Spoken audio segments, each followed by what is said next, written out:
Hi everyone, welcome back to my channel. Happy Sunday and 9 AM na nga pala guys. Kanina pa ako gising pero may ginagawa pa kasi ako. So, maliligo na ako and baba na tayo. So guys, magbabaon nga pala ako ng kape. So ayan. And yung nakakainis, ito dapat yung ilalagay ko. Pero iba yung nalagay ko. Ito. So, kape din siya. Pero mas light kasi yung itong kape na to. And, kakainis. Hindi ko alam kung pwede siyang ihalo. So, wait lang guys. Ayusin ko lang. So guys, naka-ready na ako. And, ito na nga pala yung bag ko na dadalhin. So, magsusuot na lang ako ng sapatos ko para makalabas tayo. Kasi parang may mga iniisip kasi ako na parang nabubwisit ako. So, labas na tayo para hindi tayo kainin ng inis. Nakasuot na ako ng sapatos guys. And, last Sunday na nga pala natin dito. So, habang papalapit is, hindi na ako nalulungkot. So, ligpitin ko lang to guys. Then, alis na tayo. Ubusin ko nga pala muna yung kape ko. Ayan.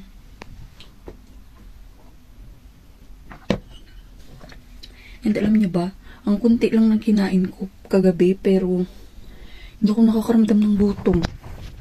Siguro sa buwan ng bisita ko. Kaya hindi ako nakakaramdam ng gutom. Ayan.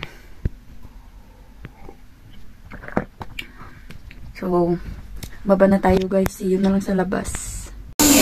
So, padating na yung train.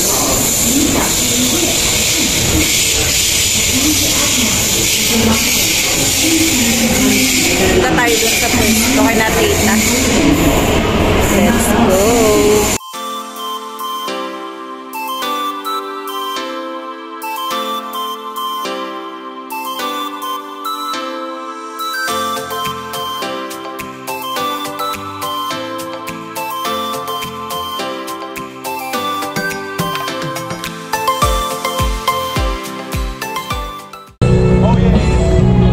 Dito kami ngayon sa pwesto guys and kasama ko sila tita. Ayan.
So, pagdating nga ng 6 PM dito, ay nagsasayawan naman kami.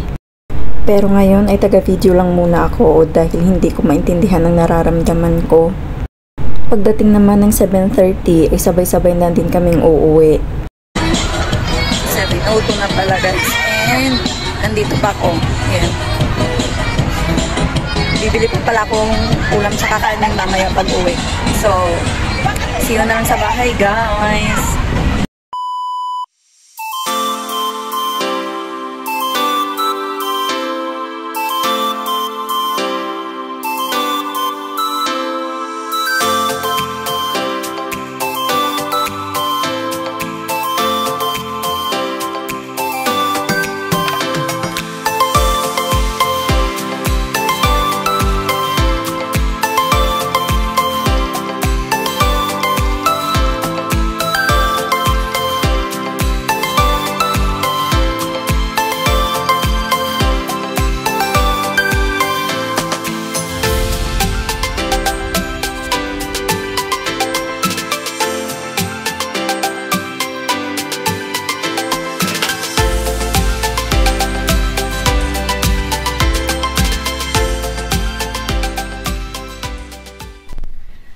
So guys, tapos na akong magligpit.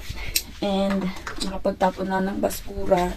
So, iinom muna ako ng gamot guys kasi sumasakit yung ulo ko.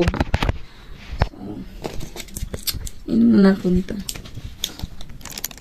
Hindi kasi ako nakakain ng rice ngayong araw. Hindi kasi ako nagugutom. So,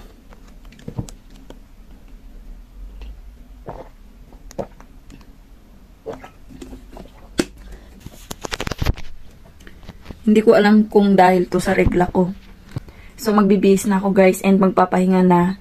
So, tatapusin ko na ang video. Thank you guys for watching. Please like this video if you enjoy. Please subscribe and I hope to see you on my next video. Bye guys. Stay safe everyone.